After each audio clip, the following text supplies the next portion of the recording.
Hi, here are some interesting chords I've learned over the last year or so that will really spice up your playing if you use them in the right way. I really love throwing on some reverb, maybe some delay, and just kind of playing these chords in random areas.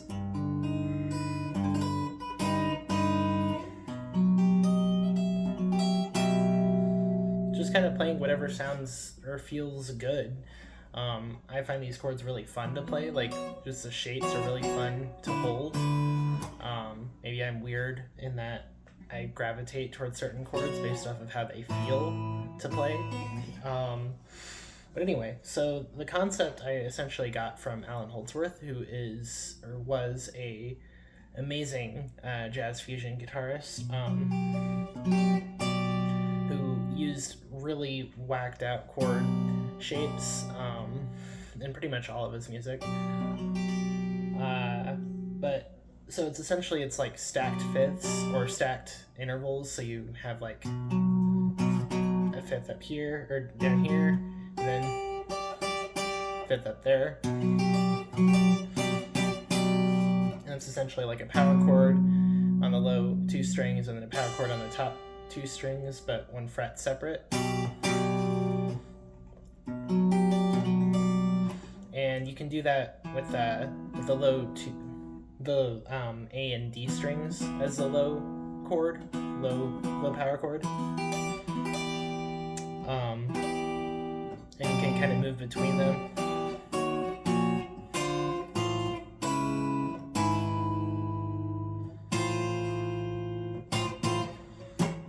And then another one is essentially, it's almost the same chord, except the top power chord is just a fret down. So you essentially have two power chords on the same frets.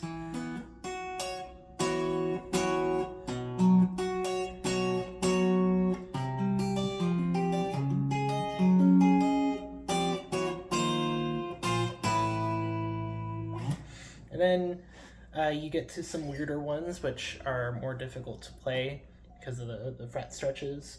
So one that I like is this one.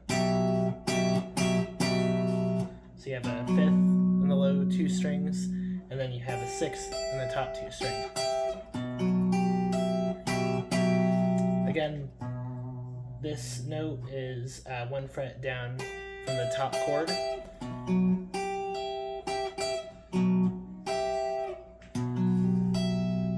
I kind of like calling these like cascading short shapes because I feel like the fingers kind of like flow down in a sort of staircase pattern or a cascade. I like the way that word sounds too. It's kind of silly, but you know. And that one is actually very similar to one that Alan Holdsworth used in Looking Glass, I want to say is what it's called. It's the same concept for the chord. A fifth in the bass and then a sixth in the high two strings. And then minor sixth in the top two strings and a fifth in the low two strings.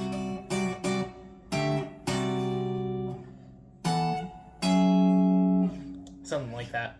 But yeah, these chords, you know, they can be pretty difficult to play, especially when you get lower. The stretches get pretty difficult.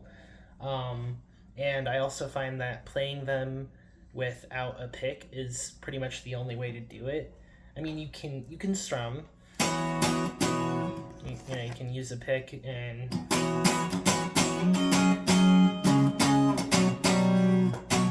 but you see that it's a little bit difficult to keep the strings muted, the ones that you don't want to sound out.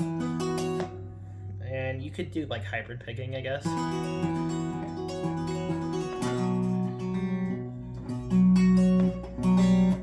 My hybrid picking isn't very good. But it's really difficult with these chords. I think it's best to just use fingerstyle because then you can keep the voices like nice and separate and make sure they're ringing out nice.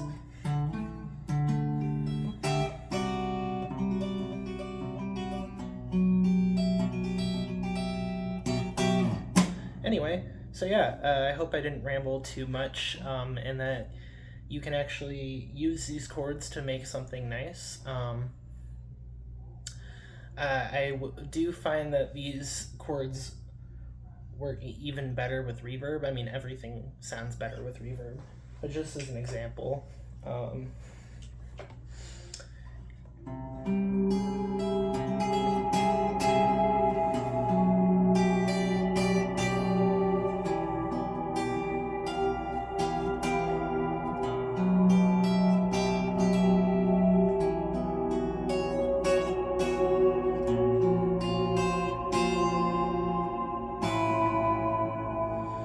I have no idea what I just played. I was just making chords up on the fly and using whatever, and I think it sounds pretty nice.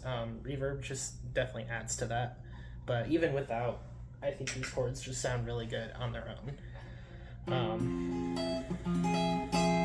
Some of them sound really mysterious and dissonant. Some of them sound very consonant.